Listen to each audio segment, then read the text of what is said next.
everybody, it's Lon Seib, and it's time for another unboxing. We got in another pre-release mini PC from Minisforum, and this came in free of charge from the company. This one is an Intel-based mini PC, but what interested me about it is that it has a Thunderbolt port on it. So we're going to unbox it in this video, and then we'll have a full review coming up soon on the main channel. This one has an i3-1005G1 processor. Again, Intel-based. And then, of course, you've got the Thunderbolt port. So if you wanted to do discrete GPUs or something, you could plug them in with an enclosure. And that'll probably be one of the things that we check out in the full review when we get to that. And it looks like one of the little rubber feet already popped off on it already. Now, this one has 16 gigs of RAM on board, but it's soldered on, which is actually very unusual for a mini PC. Typically, you can upgrade the RAM, not on this one. So at least it's got 16 gigs of DDR4 RAM. It's DDR4 3200, excuse me. And we're going to take it apart here in a second and see what's inside. Now, in the back here, you've got a lot of ports. It looks like you got two USB 2.0 ports there. Next to it are two gigabit Ethernet jacks. You have HDMI out and DisplayPort out.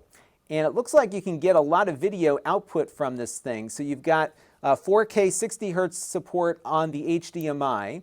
They say the DisplayPort can do 5K at 60 Hz. And then the Thunderbolt 3 port can also be used as a video output, and that will also do 5K video. Got a Kensington lock here, your power adapter. On this side, you've got a micro SD card slot and a headphone jack.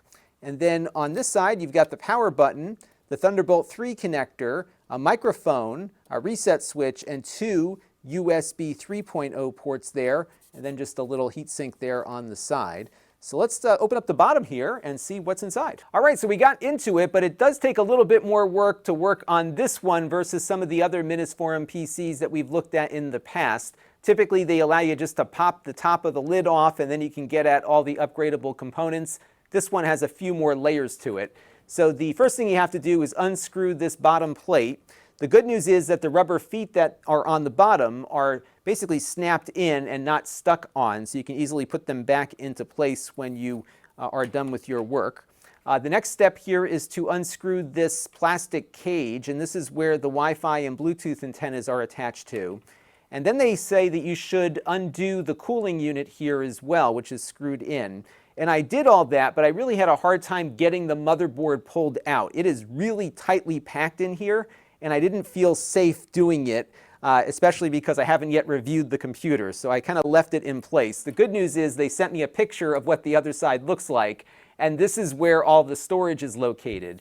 So if you look there on the right, you've got an M2 NVMe SSD slot, and this apparently supports Optane memory, and I think the one that I have has an Optane module in that spot. And then the other spot here supports an M2 SATA drive, but it's not a second NVMe slot. It would have been nice to have two on this one, but it only has one NVMe and one SATA slot. And then you also have a spot down here for a 2.5-inch solid-state drive as well. So you can really load up a lot of storage on this thing. But again, it's really a bit difficult to get into it, at least for me. So I'm going to review this first, and then we'll see about getting the rest of the thing taken apart, because I really didn't want to get in there and try to kind of pry something in between the motherboard and the case. There's just a very tight tolerance here. So I'm going to put this thing back together before I break it, and we're going to get it ready to go with a full review, and we'll have that coming up in a couple of weeks, so be on the lookout for that. But we're not done unboxing yet because there's more stuff in the box, so let's get to the next layer of the box. The computer has layers, and the box does too. So let's see what else is in here. So we have an HDMI cable. We have a DisplayPort cable. It's always good when you get a lot of cables in the box. This is a SATA connector for that 2.5-inch hard drive, and that will attach to the motherboard on the other side. You've got the power adapter here. This looks like it is a, a 19 volt at 1.9 amps. So you can do the wattage calculation on that for me. I don't have the wattage in front of me. And then you have a Visa mount for mounting it on the back of a monitor with screws. So you get a whole bunch of stuff in here. It's always good to get the display cables.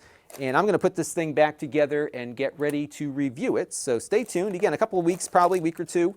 We'll have a full review of this soon on the main channel. Until next time, this is Lon Seidman. Thanks for watching. This channel is brought to you by the Lon.TV supporters, including gold level supporters Tom Albrecht, Chris Allegretta, Mike Patterson, and Bill Pomerantz. If you want to help the channel, you can by contributing as little as $1 a month.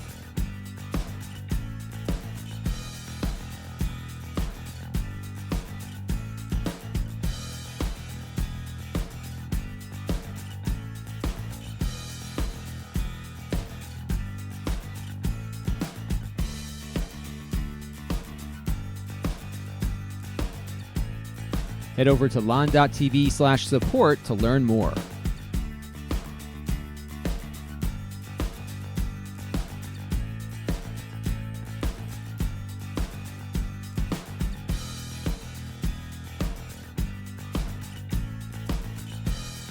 And don't forget to subscribe. Visit lon.tv/s.